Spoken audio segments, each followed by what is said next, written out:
অপুদের বাড়ি হইতে কিছু দূরে একটা খুব বড় অশ্বত্থ গাছ ছিল। কেবল তাহার মাথাটা উহাদের দালানের জানালা কি রোয়াক হইতে দেখা যায়।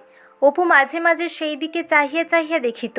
যতবার সে চাহিয়া দেখে ততবার তাহার যেন অনেক অনেক অনেক দূরের কোনো এক দেশের কথা মনে হয়। কোন দেশ এই তাহার ঠিক ধারণা হইত না।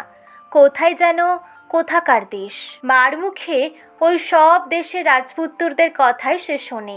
অনেক দূরের কথায় তাহার শিশু মনে একটা বিস্ময় মাখানো আনন্দের ভাবের সৃষ্টি করিত। নীল রঙের আকাশটা অনেক দূর, ঘুড়িটা কুঠির মাঠটা অনেক দূর।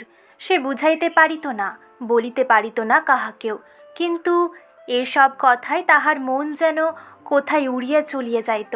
এবং সর্বাপেক্ষা কৌতুকের বিষয় এই যে অনেক দূরের এই কল্পনা তাহার মনকে অত্যন্ত চাপিয়া তাহাকে যেন কোথায় লইয়া ফেলিয়াছে। ঠিক সেই সময়ই মায়ের জন্য তাহার মন কেমন হইয়া উঠিত। যেখানে সে যাইতেছে সেখানে তাহার মা নাই। অমনি মায়ের কাছে যাইবার জন্য মন আকুল হইয়া পড়িত। কতবার যে এরকম হইয়াছে। আকাশের গায়ে অনেক দূরেই একটা চিল উড়িয়া যাইতেছে, ক্রমে ছোট্ট ছোট্ট ছোট্ট হইয়া নীলুদের তাল গাছের উঁচু মাথাটা পেছনে ফেলিয়া দূর আকাশে ক্রমে মিলাইয়া যাইতেছে।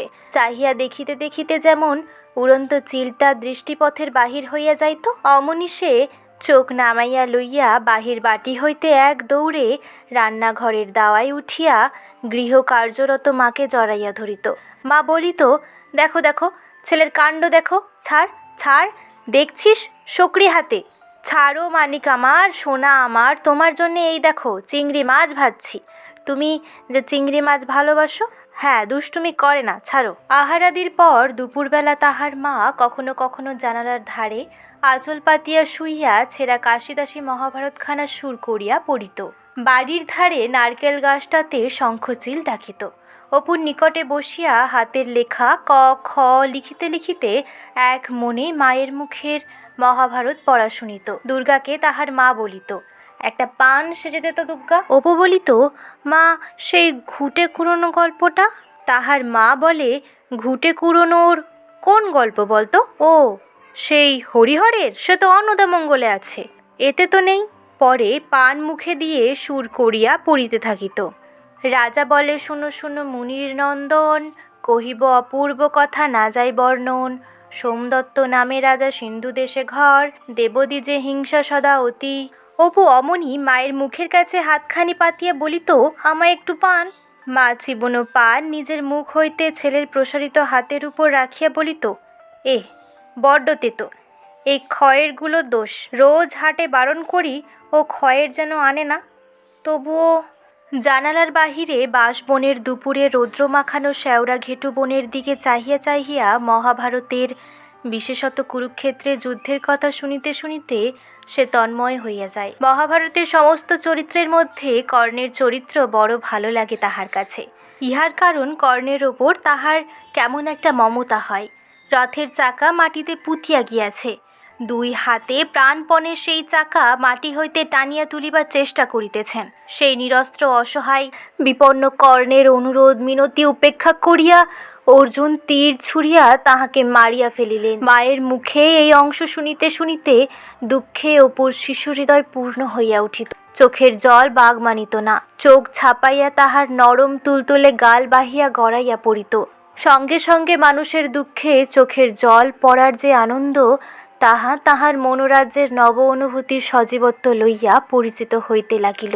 জীবনপথের যে দিক মানুষের চোখের জলে, দীনতায়, মৃত্যুতে আশাহত, ব্যর্থতায় বেদনায় করুণ, পুরনো বইখানার ছেঁড়া পাতার ভরপুর গন্ধে, মায়ের মুখের মিষ্টি সুরে, রৌদ্রভরা দুপুরের মায়া অঙ্গুলি নির্দেশে তাহার শিশুদৃষ্টি অস্পষ্টভাবে সে পথের সন্ধান পাইত।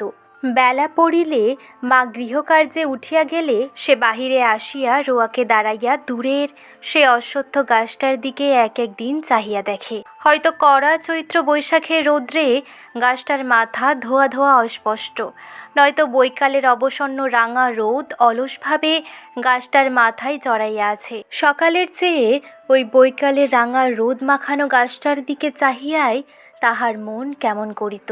কর্ণ যেন ওই অশ্বত্থ গাছটার ওপারে আকাশের তলে অনেক দূরে কোথায় এখনো মাটি হইতে রথের চাকা দুই হাতে প্রাণপণে টানিয়া তুলিতেছে।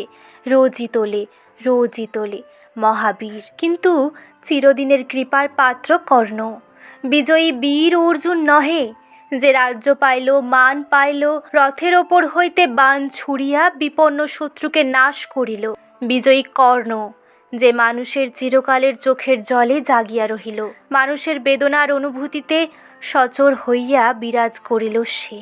একদিন মহাভারতের যুদ্ধের কাহিনী শুনিতে শুনিতে তাহার মনে হয় যুদ্ধ জিনিসটা মহাভারতে বড় কম লেখা আছে।